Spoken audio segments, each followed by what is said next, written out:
What if the biggest truths, the most profound ideas don't come from some grand divine place, but from the stuff we throw away? What if the very light we use to find our way in the dark was made from something forgotten? Well, today we're diving into the philosophy of the Sand People, and it's a story that starts with a mantis, a shoe, and believe it or not, the creation of the moon. Let's just kick things off with the line that opens up this entire world. Kaggen was a mantis, which is to say he was small, absurd, and capable of making the moon. Just let that sink in. That one sentence, it holds this incredible paradox that is the foundation for a whole different way of seeing the world. So, let's explore that first part of the story, right? How in the world does a mantis go about making a moon? Okay, so here's how the story goes. It didn't begin with stardust or some divine fire. Nope. It began with something totally ordinary. Kaggen the mantis reaches into his bag and pulls out an old shoe. But you have to understand, this wasn't just a piece of trash.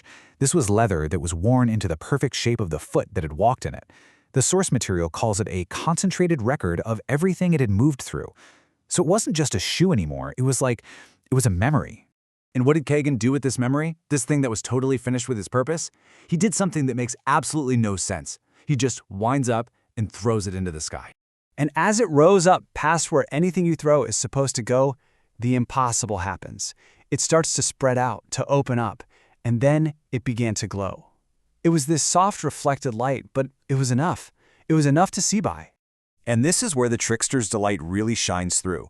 The people down on the ground, they're guided by this beautiful new light. They start building ceremonies around it. They see this divine glow.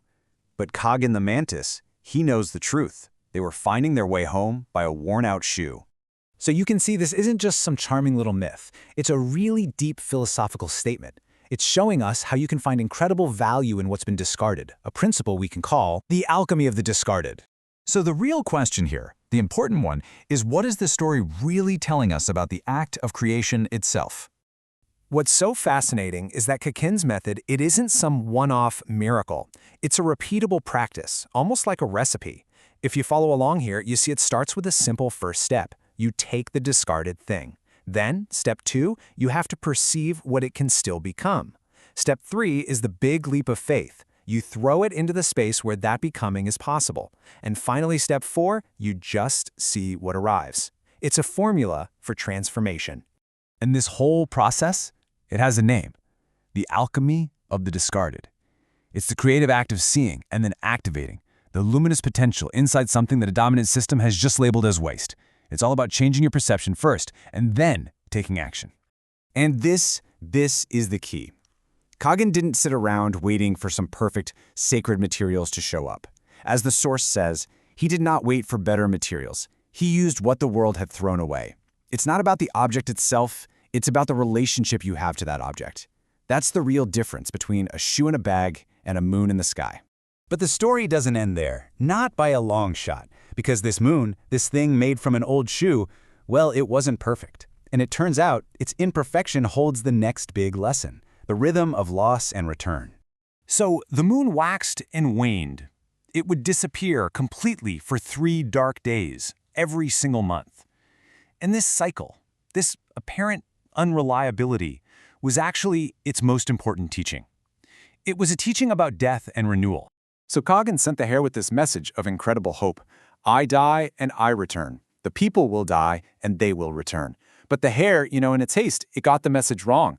It delivered this message of total finality. You will die and you will not return. The real truth got lost in translation. So the moon itself demonstrates this lesson for us every single month. As you can see in this cycle, it moves from its brightest point, its fullness, and then it goes through a period of waning as the light fades. Then it enters what the tradition calls the 3 dark days, a time of complete absence. But, and this is crucial, it's not the end. A thin little crescent returns, and the slow, patient process of rebuilding begins all over again. It's literally a map for how to move through loss. I mean, this is one of the most powerful ideas in this whole philosophy. The crescent moon doesn't apologize for not being full. It just carries the specific light it carries, and it trusts that the cycle will do the rest. What a profound model for resilience. So, okay, how does a whole community actually live these ideas? How do they enact this rhythm of renewal in their day-to-day lives? Well, that brings us to the final piece of the puzzle, the power of the collective, which is embodied in something called the healing dance. And this practice, it makes us ask one of the most fundamental questions there is. What is a community actually for? For the San, the answer is the healing dance. It's this all-night collective effort. The entire community, clapping, singing, dancing, generates a kind of spiritual energy. It's called Noom, that empowers a healer to cross over into the spirit world and actually bring back healing. And this, right here, is the crucial point. The healer crosses alone, but the power to cross is generated by everyone. So individual capacity, in this tradition, is always rooted in the power of the whole community. So let's just bring it all together. What have we learned from this little mantis and his moon? First, that the discarded thing is not finished, it's just waiting. Second, that foolishness can actually be a doorway to wisdom. Third, darkness is just a stage in a cycle, it is not an ending. And finally, that the community is the true source of healing power. All of these lessons, from this wild alchemy to the rhythm of renewal to the power of community, they all bring us back to that one fundamental question that Kaggen answered with a single worn-out shoe. Because a tradition that puts this story, a mantis making the moon from a shoe, at its very center, well, it knows something really profound. It knows where light truly comes from, and, maybe even more importantly, it knows who is capable of making it. And the answer, it seems, is the small, the absurd, the overlooked, and all of us doing it together.